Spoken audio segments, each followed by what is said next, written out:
Hello, and here's our next lecture on interventions, on clinical interventions. As you know, we already talked about brain health, which was a few weeks back, and we're going to be talking about relational health after this lecture. But today, it's all about psychological health. And I think, as you know by now, that psychological health is really based on CBT, or effective cognitive behavioral treatments. That's really is where it's at in terms of psychological health. And like I've emphasized in this class, it's important that all three come into play when you're treating the effects of toxic stress. All three come into play: brain health, psychological health, and relational health. So for psychological health, as you know, I recommended that you buy a book from the Center for Anxiety and Related Disorders out of Boston University. And that book is the Unified Protocol for Transdiagnostic Treatment of Emotional Disorders. And what I recommended that you do is to buy the one that is the therapist manual. Your clients would buy the workbook, and I'll talk about that more in a second. But this is an incredibly great CBT from my point of view. The next one I'm going to talk about briefly today is Mastery of Your Anxiety and Panic. It's just really, really good for treating anxiety and especially panic attacks and panic disorder. It absolutely, in my opinion, should be in your toolbox. It's up to you on what you want to learn to use, but it's an incredibly great approach, CBT approach. But both of these books help your clients understand these issues. They are scientifically based, they emphasize natural responses, and lead your clients through treatment and recovery. So in this class, of course, very scientifically based, emphasizing natural responses. And I got to tell you, these two books were very important in my development as a psychotherapist and in my understanding about human beings and emotions and emotional responses and biological responses, and eventually Big Amy and Small Hippo. So these books are great CBT interventions that come from all of that as well. So this is the cover page of the Unified Protocol. And I've told you before, I think, but if not, I'll say it again. It's a really bad name for an incredibly great CBT. I mean, it's just, people would see the title of this and say, what are you talking about? But it's incredibly accurate and a great CBT. So with the Unified Protocol, this is from decades of research. I mean, decades of great research into what makes your clients experience symptoms of anxiety and mood disorders, and what causes the symptoms to continue and get worse. And this again is from research from many different fields: psychopathology, emotion, the brain, and human behavior. They blended it all together over decades to put it all together for treatment protocols, or CBTs, which I think are amazingly effective. And this is the line that really pulls it all together around the Unified Protocol, which is, quote, many disorders actually have much more in common than their separate diagnostic labels lead us to think.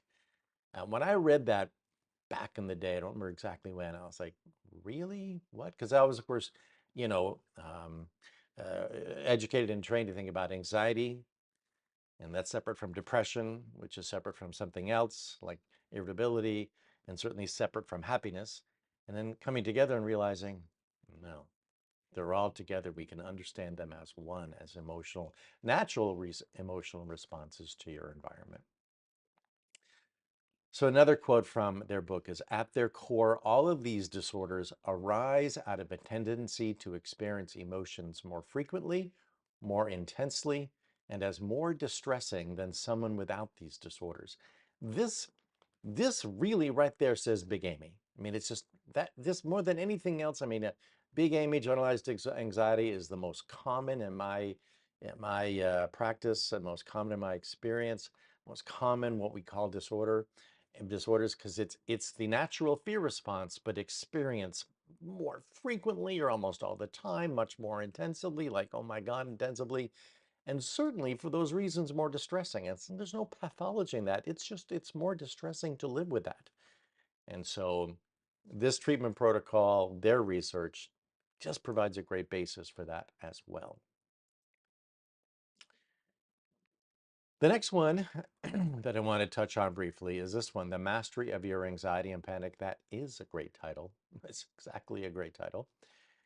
And what they talk about here from the Center for Anxiety and Related Disorders is that they talk about this as this is what you would help your clients discover, not to create or invent, but to discover what's going on. That panic is based on the fight-flight response in which the primary purpose of that is to activate the organism to protect it from harm, whether the danger is real or imagined. So again, if you see a bear in the woods, you're supposed to have a humongous fear response and then run like heck or fight like heck to survive, to protect yourself.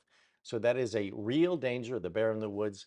The imagined is when you're not in the woods and you imagine it happening and you have the same sort of fear response. So panic is based on all of that. Normal response to your environment, either externally or internally.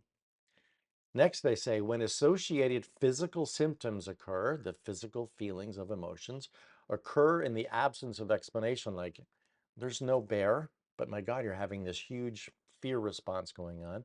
People often, if not typically, misinterpret all of that as indicating a serious physical or mental problem. Like the first time someone has a panic attack, they're obviously believe they're having a heart attack and they go to the emergency room and then they find out, no, you didn't. It's probably a panic attack.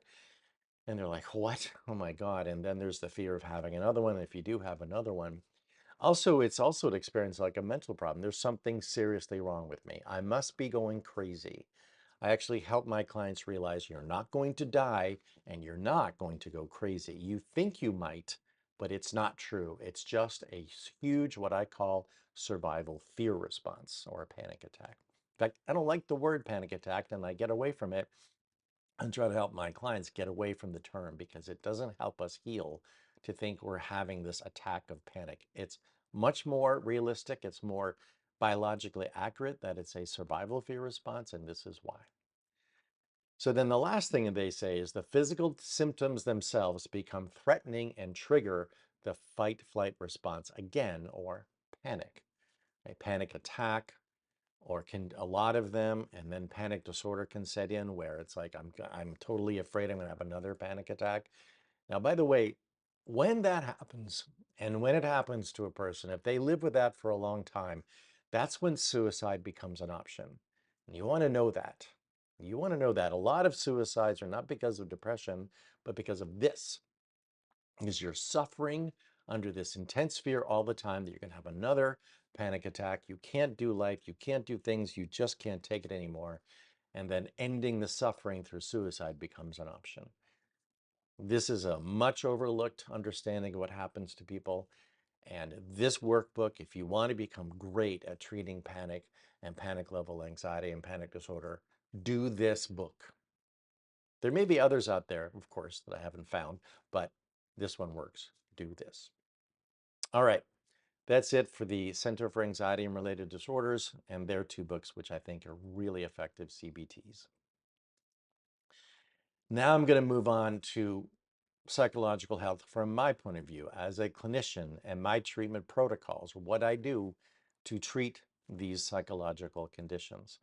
And the first thing I work on, well, not the first, at the same time, together. Self-understanding is something I work on, which means self-esteem and self-confidence, always working on that.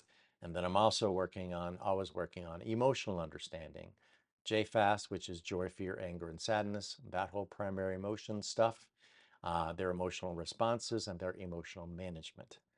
These two things are my treatment protocol, my psychological health, and it's all informed by different things like the University of Glasgow and primary emotions and the Center for Anxiety and Related Disorders and their work and other things. This is what you're going to do. You're going to put it together for your treatment approach. You're going to put all your stuff that all you've learned from all these resources and other people for your treatment approach, your treatment protocol. So specifically for psychological health, I'm focusing on healthy emotions and healthy self. And I may say that to a client or not, but anyway, the next 8 things I do say, and probably repeatedly over and over again over time, so people that get it. They understand it. They live by it. They don't think it, they believe it. And CBT is all about changing beliefs. It's not about changing thoughts. That isn't strong enough. It's beliefs, because people can think one thing, but if they don't believe it, they don't live by it. You want to help them change their beliefs and behaviors. C and B is basically beliefs, not be. It is beliefs and behaviors. So these are 8 fundamental changes of belief that I work on with all of my clients at one point or another. Meaning like it's primary to what they're doing when they come in, or it's a part of treatment overall based on whatever reason they come in to talk to me. So the first one is, as you may know from this course, your emotions, I tell them, are biologically based, and they are physical feelings felt in the chest mostly, but other parts of the body too, and mediated by the brain and the body, which means the chemistry of the brain and everything goes into the tissue, and the tissue feels stuff, and then the chemistry of the brain interprets that, and there's always this feedback loop between brain and body. It does not come out of nowhere. It's all biologically based, and we can know what it is and help our clients know what's going on. Next, I tell them you are always feeling like you're always sensing, meaning your feeling, your emotional system, your feeling system, same thing, is always turned on. It doesn't go on and off. Just like seeing, sight is always on, and smelling and tasting and touching, it's always on. It's only when something is big enough to notice it, like some beautiful sight or some ugly smell or whatever you want to call it, like it's always on. And when the stimulus is large enough, we have a conscious awareness of it. Same is true for emotional feelings. Like when I touch the desk in front of me, that's a physiological feeling. And when I feel something in my chest, like joy or fear, that is an emotional feeling. And so I just tell people, you're always feeling just like you're always sensing. It's always on. The next is number 3, your emotions are healthy responses to your environment, internally and externally, meaning like what's going on internally, what's going on in your belief system, and what's going on externally. Externally is the bear in the woods. Actually, internally is my beliefs that a bear in the wood is going to come out of my closet instead. But it's all your emotions. I tell my clients, your emotions are always healthy response to your environment, including if someone hugs you. Oh my God, you feel the joy of that. Or you just imagine, tomorrow I'm going to see my best friend or whatever. I can't, there's so much love I'm going to feel like just to see them and everything. So always healthy responses to your environment. Next, number 4, this is a critical thing. It's a part of CBT probably for decades. It's a basic, it's a fundamental, which is emotions are something you have. They are not what you are. You're having a feeling. You are not the feeling. Like if you're feeling anxious or fearful, that's what you are. You are you, and you are feeling anxious or fearful. You are not your anxiety. When people say, I am anxious and I am depressed and I am this, it actually gives more weight to what's going on. When we change that, reduce the weight and the impact of the feeling by taking away the I part. It's I am feeling something versus I am something. Next on the list, number 5, understanding how your brain, talk to my clients, can change for survival and success, causing feelings of huge anxiety and depression. So again, this is Big Amy and Small Hippo. This is it. And so when people come into my office with a Big Amy, which is very common, and not so common, a Small Hippo, or it happens during the treatment, I talk about why, talk about what's going on. I talk about the brain and the body and the Big Amy and why it's there, too many lions on the savannah, etc. Understanding that helps people completely change their perception, going from there's something terribly wrong with me to, oh yeah, I know why I'm feeling that way now. It's a big belief change, or C, or cognitive change.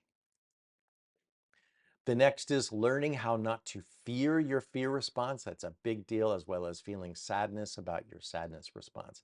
Again, this is the idea that's just like the Center for Anxiety and Related Disorders talks about, which is like, don't fear your fear response. When you eliminate the secondary or the doubling of your fear or tripling by not fearing your physiological fear response, things get a lot better.